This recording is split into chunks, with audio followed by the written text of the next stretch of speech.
Hello, I'm Jim Boone of the Springfield Preservation Trust, and I'm standing in front of Springfield's oldest house, built in 1725. Unfortunately, I'm not in Springfield. I'm in Deerfield, where this house was moved in the 1950s to avoid demolition. But let's back up a little. Springfield was established in 1636 by English Puritans from eastern Massachusetts. Although the city now has more than 350 years of proud history behind it, almost nothing remains of the buildings constructed during its first 175 years, except, of course, this one. There are several reasons for the lack of structures dating from the 17th and 18th centuries. First of all, colonial Springfield remained a small trading and farming community with a small building stock. Secondly, dynamic growth as an industrial and commercial center in the 19th century led to the destruction of most earlier buildings. Finally, development, until very recently, showed little respect for the past. New was always better than old. The preservation movement reached Springfield in the early 1970s with the formation of both the Springfield Preservation Trust and the Springfield Historical Commission. Lack of understanding of older buildings has not only led to their destruction, but also to their alteration. As tastes changed, alterations were often made that were not in keeping with the original building, and the result is buildings that have lost much of their charm and integrity. Though all examples we show you will not be pure examples of the style, they will give you guidelines for future identification. The first new architectural style of the New Republic was the Federal style. It was really just a refinement of the Georgian style of architecture. The last really example from Springfield we saw up in Deerfield. Sort of a new interest in classical architecture coming out of a new interest in Rome and Greece led to the use of some classical details on this Federal style. Though here in Springfield, most examples tend to be less fancy than those we've seen other places. One of the easiest ways to remember this fairly simple style is the jingle 5, 4, and a door. That's 5 windows on the second floor, 4 windows and a door on the first, and all very symmetrical. The doorways tended to be decorative, and in some cases there was a 3-part Palladian window in the center of the second floor. In Springfield, there is no exact example of this, but there is a Federal house that had this colonial feature added during the colonial revival period of the 1890s. It is ironic that they would want to colonialize a colonial house. Generally made out of wood clapboard or brick, these stately houses can be seen all over New England. Continuing interest in the classical world, as well as the waning influence of the British after the War of 1812, really led to the popularity of the Greek Revival style. There was a lot of public sympathy for the Greeks and their war against the Turks, and the Americans had a very romantic type of identification with the first Greek democracy. Also, the use of the coloring the house, painting houses white in the United States became very popular under the erroneous idea that the Greek temples were painted white, when in fact they were very bright pastel colors, and it just faded with age. Where the Federal style house faced sideways to the street, the Greek Revival often puts the gable to the street. Everyone has seen Greek temples. Well, that is the Greek Revival style. Look for the pediment of the roof line facing you. The porch will have either Doric or Ionic columns, and there will often be what looks like columns on the corners of the house. The new balloon frame with its thin studded walls relying on outer sheathing for support changed how houses were designed. This innovative technique allowed houses to get away from the rectangular design that had been necessitated by the centuries-old post and beam system. The balloon frame way of building houses henceforth changed forever how houses were built, and it's the way houses are being built today. The Gothic Revival style was first to use this new form of construction. The style originated in Britain when architects began building whimsical variations of medieval designs. Its arrival in America coincided with this revolutionary change in house construction. The Gothic Revival style is most characterized by steep pitched roofs, with wide boards along the roofline called verge boards. Sometimes these are simple, and sometimes very fancy. The fancy ones are called Carpenter Gothic, probably because the carpenters had so much fun with their new steam-powered saws. This is the style and decoration that we now call gingerbread. These houses can be brick, clapboard, or something called board and batten, which is vertical wide boards with beads of wood between them. Pointed windows can also be a clue to the Gothic Revival style. There are several varieties of Italianate style, so things start to get a little more confusing. This house, with its cupola or belvedere, is very distinct and easy to recognize. The cupola was used for decoration, observation, and ventilation. If you see a large square house with a low-pitched roof, with or without a cupola, you know it's an Italianate. Another of the picturesque styles in architecture, the Italianate style began in Britain. Although rooted in the same country which had inspired the formal classicism of the previous century, this style, like the Gothic Revival, was less formal and more rural in its feeling, though they seem rather formal looking today. The other examples in this style at first might make you think of the Greek Revival, but let's look at the details. These houses are noteworthy because of the brackets under the eaves and the 1 or 2 story bay windows. These grand houses often had large porches across the front and big double doors for an entrance. Look for the brackets. Oops, there are those brackets again. The short-lived mansard style came to America from France, where under Napoleon III there was much construction done in Paris. Architects of that time repopularized the style started by Francois Mansart several centuries before. It is very recognizable because of the box-like look of it, and even today continues to be called the mansard roof or mansard style of architecture. This is an easy style to recognize because of the roof line. It was very popular because it meant you could have a lot more room on the top floor. And yes, it does have those brackets under the eaves for decoration, and often a 2-story bay window. The windows on the house are especially interesting to look at because they often have fancy hoods over them.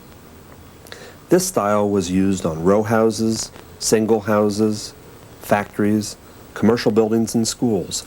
You will easily be able to recognize it, and you will see many of examples in your travels. Now, let's get fancy. This beautiful stick-style house was almost totally destroyed by fire in 1982. It has since been lovingly restored by the current owners.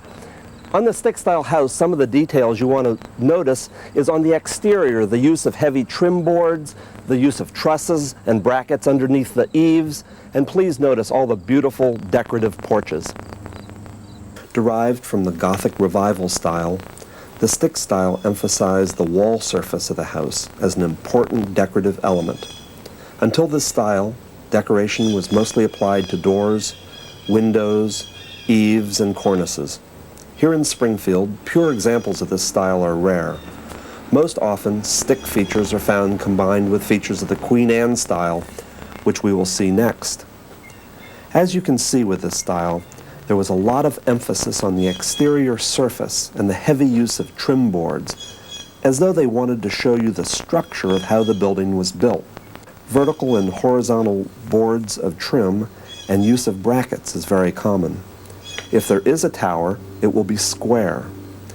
You can see why a house like this needs to be painted several colors to show off all of its wonderful detail.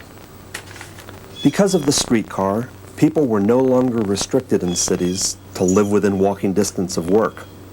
Thus, with the streetcar came the suburbs. Another factor in the growth of the suburbs was the expansion of the middle class that came with the Industrial Revolution after the Civil War. Planned suburban communities are nothing new. They started in the 1870s and 1880s. These communities with their parks and broad streets and substantial homes became very popular. And it was the Queen Anne style of architecture that was popular at the time. When we think of Victorian architecture, we think of the Queen Anne house. It is an English import which used medieval architectural features. It had little to do with the architecture fashionable during the reign of the 18th century British monarch, whose name it bears, Queen Anne. Americans quickly modified the masonry characteristics to fanciful wood features. In Springfield, the early years of this style often incorporated some horizontal accent boarding of the preceding stick style. The Queen Anne style house again has many varieties. What the different types have in common is that they are irregularly shaped, which means they're big, with roof lines going in several directions.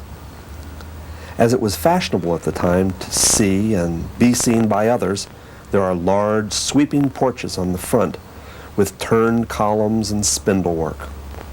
The outside texture of the house may mix clapboards and shingles to give texture. A holdover from the stick style is the use of wide trim boards. Large, round towers are a very distinctive feature of some Queen Anne's. Now this is the life.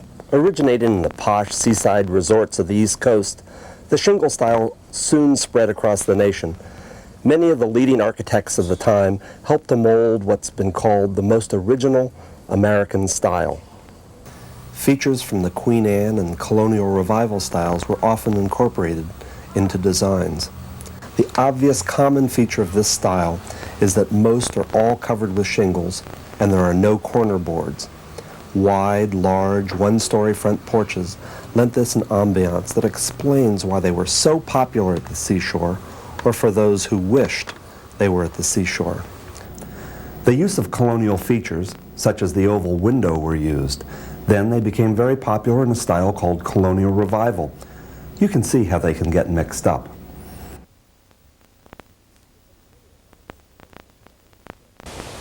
The centennial celebration of 1876 brought a renewed interest in America's colonial roots and its colonial architecture.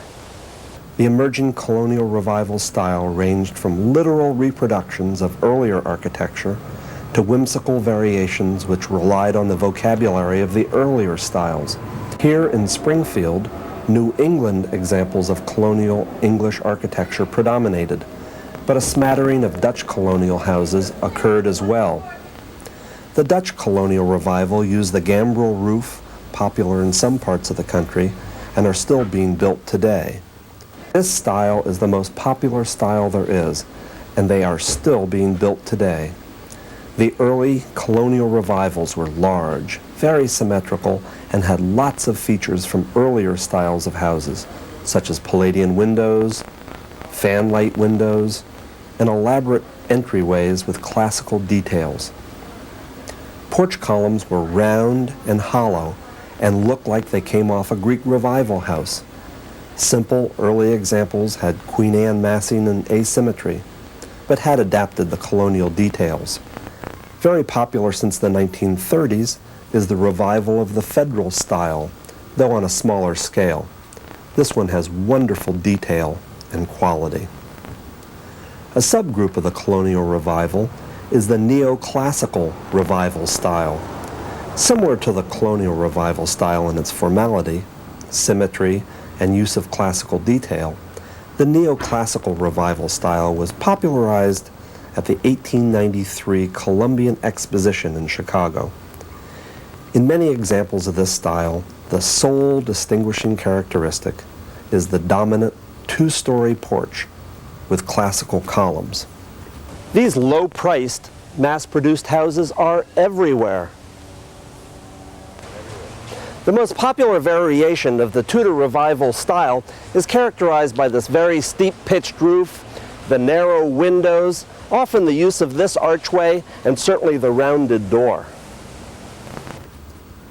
Second only to the Colonial Revival style in popularity, the Tudor Revival style relied on late medieval English architecture for its inspiration.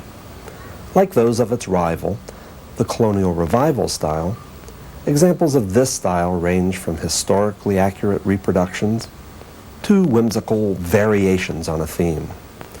Both styles were used extensively during the suburban housing expansion which occurred after the First World War. since they were easily adaptable for modest housing.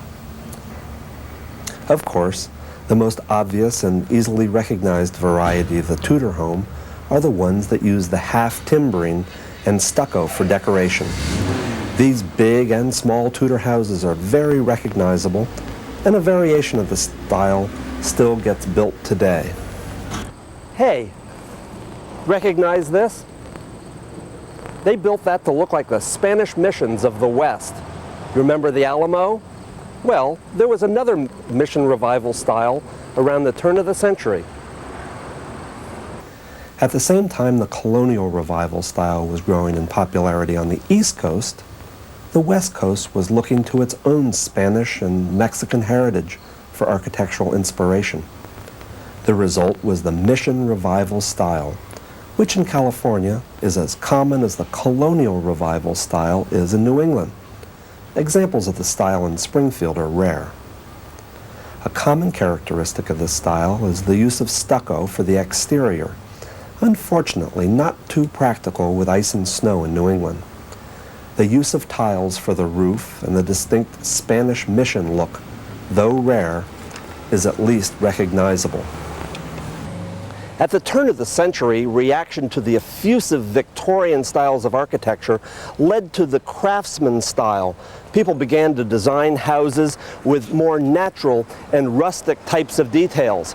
These houses were immensely popular in California, and through national publicity in magazines, their popularity spread across the country. Here in New England, the popularity of the colonial revival style remained strong, and many craftsman forms, such as the bungalow house, were treated with colonial, not craftsman details. The long sweeping roof resting on fairly heavy porch columns and rafter ends, and decorative brackets under the eaves, are the sure signs of the bungalow. Often the chimney will show on the outer wall, and the house maybe will be covered with stucco, shingles, or clapboards. These houses were built for simplicity and sturdiness, and give a very cozy feeling just looking at them. The so-called four-square was the two-story version of the craftsman style and featured large porches and hipped roofs. The move to a more simple architecture as a reaction to the decorative embellishments of the Victorian era culminated in the international style. The international style came to America in the 1930s from European architects who believed that above all, a house should be functional. Their design stripped away most exterior embellishments. Americans in general, and Springfield people in particular, preferred their colonial and Tudor-style homes. The international style gained no foothold in this city. Very rectangular, a flat roof with wind-out windows, stucco, and virtually no decoration are characteristics of this style. Exceptions would be the very custom architect design houses, which had some variation and applied decoration on the exterior surface, but still left the impression and feeling of a flat surface. After World War II, there was a great migration of people to the suburbs as ownership of the automobile became more common. High demand for mass-produced, reasonably priced houses led to what's called the modern style. And this is the style of house that's still being built today. Although the non-traditional styles of the first half of the 20th century failed to gain much acceptance in Springfield, the modern style, which they inspired, is very much present in the city.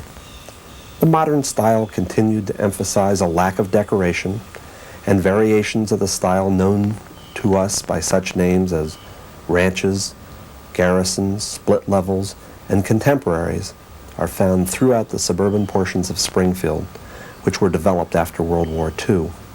The front porch, a popular feature since the early Victorian years, disappeared and was replaced with more private porches or patios in the rear.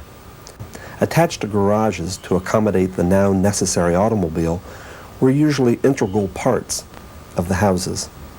Often some colonial revival details have been applied to the exterior.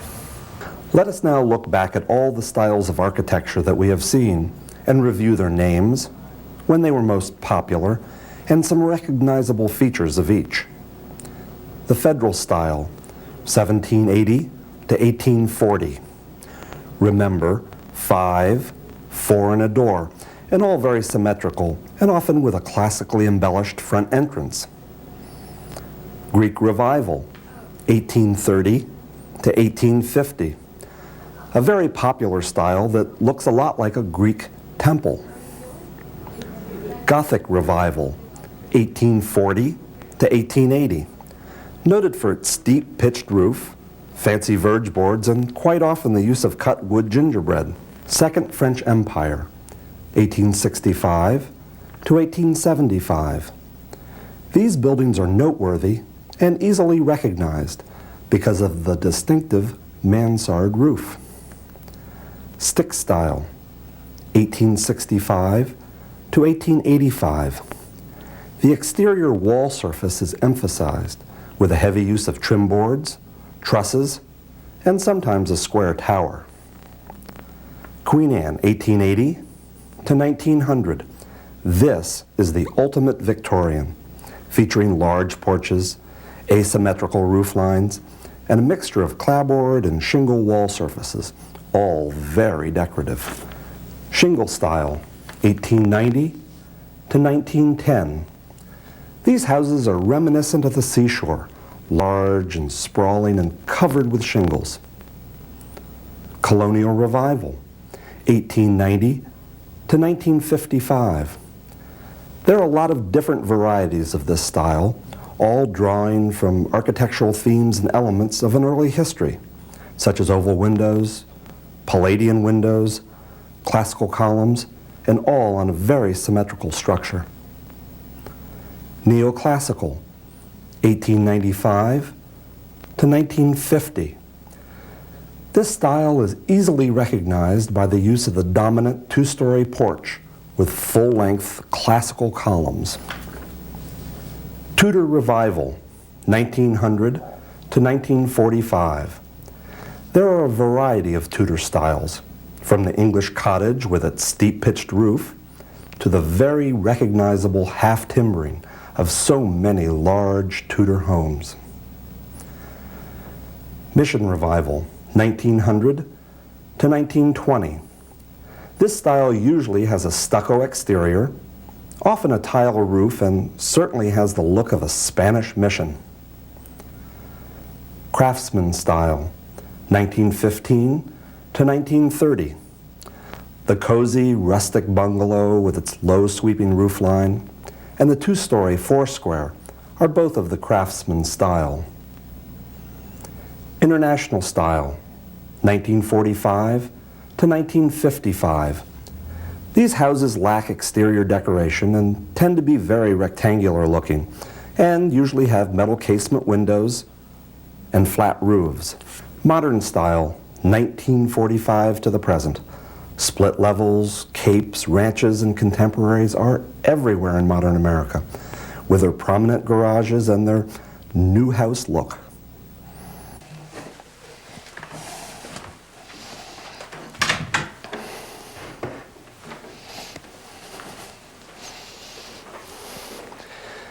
We have traveled through time and seen many different styles and types of architecture. As has been pointed out, each style influences and leads to another, each taking elements from each other. As you've noticed, no style is absolutely pure, and this is sort of confusing when you're trying to learn something new and it varies from one type to another, or elements within each style vary. But what's really important in learning new styles of architecture is that you appreciate each house for what it is. We hope you've learned enough so that your drives around town or in the country can be more interesting and enjoyable and stimulating now that you understand what you're seeing and understand why each house is as it is. As you travel to other regions of the country, you will find that there are variations on the styles that you've seen and things that you've never seen before. But you were able to learn the styles here in Springfield. So by looking at the general outline of the house, looking at some of the small details, you will also be able to learn and really appreciate what the other styles are no matter where you go. Enjoy and appreciate each house for what it is. We also hope that your new familiarity with each individual house and each individual style will help you appreciate and even advocate for the preservation of our built environment, as it so reflects who we are and where we came from as a culture. The continuity a society gets from its past is what makes it strong and confident in the future. The richness of our heritage, regardless of where we come from, is what anchors us in time and in place. The buildings that we build reflect our values, our dreams, and our hopes, and as such become documents of each and every time in which people have lived. And for that reason, they are so important to us as individuals. Appreciate our homes and allow them to be what they are. You know their names. That's the first step to friendship. My name is Jim Boone of the Springfield Preservation Trust, and I thank you for your interest and enthusiasm, and look forward to your support and your interest in history and architecture in the future.